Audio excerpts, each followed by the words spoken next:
Hey friends, Anil Dash here with a little project that I've been working on that I hope you might want to check out. You might even find useful. And it's called Dashboard Touch. What it does is it lets you have Touch ID on your Mac without having an Apple keyboard. Here you'll see it at a login screen. I just put my thumb on the sensor, my password gets typed in for me automatically, and I'm in. That's the whole idea. It should be as easy as Apple's Touch ID is. But this is something I've wanted for ages. Over the years, I'd actually even hacked together one of these macro pads where I could like tap a button and it would type in my password for me. That's obviously super insecure. Don't do that. I'd kept an Apple keyboard around just for the fingerprint sensor, which of course is no fun compared to having our giant mechanical keyboards that we love. And then I saw a project called Tiny Touch by Simeng Xiang.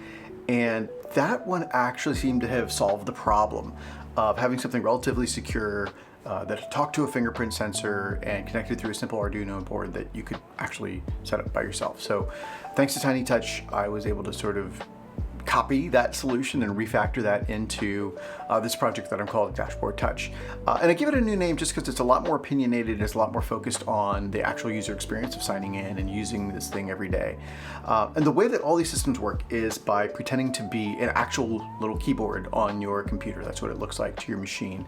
And whenever it recognizes your correct secure fingerprint, it just automatically types in the password for you at the prompt. Now the thing is, the way it's set up, your password never leaves your Mac, your fingerprint never leaves that little sensor that you have.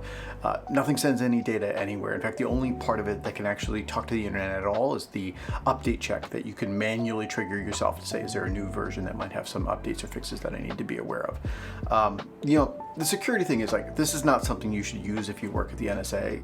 If you work at the NSA, quit your job anyway. But if you have someone that has physical access to your computer and they have all the technical knowledge to run a system like this, then you could have a security issue. But in any normal home office or anything that you want to do where you just want to be able to log in with your fingerprint, it should work fine. And to build one, you just need a couple simple parts. You'll need a fingerprint sensor, a simple ESP32 board, I got that from Adafruit, and just a little bit of soldering knowledge. I laid out all the details in the project page and on the README so you can look up for yourself. All in, it's about $30, maybe $35 to buy the parts. I wanted mine to match the desk that I built for myself, so I made a quick and dirty little enclosure for it in my wood shop, and then I mounted that under my desk. I think it looks really cool to have the ring lit up there, of course in purple because I love purple, but that's all configurable. You can choose any color that you want, or you can turn the light off entirely, so you can set that up whatever you prefer. Once your hardware is set up, you just run a simple setup script. Do that, it'll prompt you for the password. Once that's stored, you're all set. And then the cool part, I think, actually is the little web interface that runs on your local Mac. You set it up like you would set up Touch ID. You click add a finger, and then you just follow the instructions from the ring, right? So when the ring turns white, starts blinking, that means it's time to put your finger on the ring. It'll lift off when it turns cyan, and then blinks again, and that means it's recorded. And from then on, the light tells you everything you need to know. Whenever your fingerprint is correctly registered, it'll show as green, and that'll type the password in for you on whatever field you're in. If there's an error or your finger is unknown, it'll be red. You hate having an unknown finger show up. Anyway, Dashboard Touch is free. It's open source, of course, always will be. And I know a lot of folks have wanted to have, like me, Touch ID, but without having an Apple keyboard.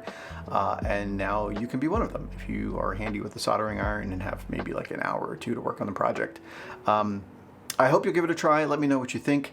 As always, you can follow me at anildash.com. That's where you can give me feedback and let me know if you've got some ideas on how to improve it. Thanks.